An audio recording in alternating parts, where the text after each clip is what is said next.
বছরের শেষ দিনটাতে এসে মনে অনেক ধরনের খেয়াল জাগছিল। আসলে জীবনটা কিভাবে কাটালাম, কি পেলাম, কি পেলাম না, বা কতটুক জীবনে সবকিছু পরিশ্রম করে কতটা সাকসেস হলাম। অনেক কিছু আসলে মনের মধ্যে ঘুরপাক খায়। আসাটাই স্বাভাবিক। আরেকটা বছর কিভাবে যে পার করে ফেললাম টেরও পেলাম না কোন জায়গা দিয়ে কি চলে গেল বছরটা।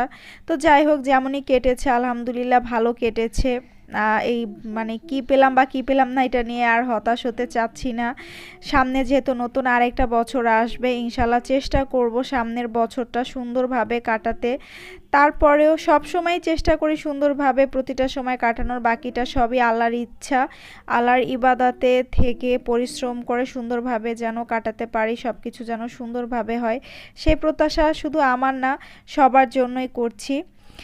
তো যেহেতু আমরা ছোট পরিবার, এখন আমাদের বাজারও কিন্তু একটু কম, অত নাই। তো মোটামুটি আমি এখানে কিছু বাজার আনা হয়েছে, সেগুলো গুছাচ্ছিলাম। এই যে দেখেন টুকিটাকি বাজার, সবজি গাজর আর সবই। আমি একটু ফ্রেশ খেতে পছন্দ করি, তাই বাজারটা একটু কম আনা হয়। তো এখানে মাছ আনা হয়েছে, তারপরে হচ্ছে মুরগি টুরগি আনা হয়েছিল। আর আমি সব সময় কিন্তু ফ্রিজে মাছ ওঠানোর আগে খুব ভালো করে পরিষ্কার করে নেই। এতে করে দেখা যায় যখন মাছটা রান্না করার প্রয়োজন হয়, জাস্ট ফ্রিজ থেকে বের করে তারপরে একটু গরম পানি ধুয়ে রান্না করলেই হয়ে যায়।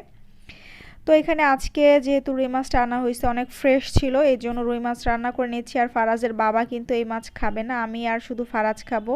ফুলকপি আর আলু দিয়ে রান্না করছি, পরবর্তীতে আমি এখানে একটু ধনিয়া পাতা অ্যাড করবো। আর দেখেন চিকেন রান্না ছিল, সেটাও অনেকটা রয়ে গেছে।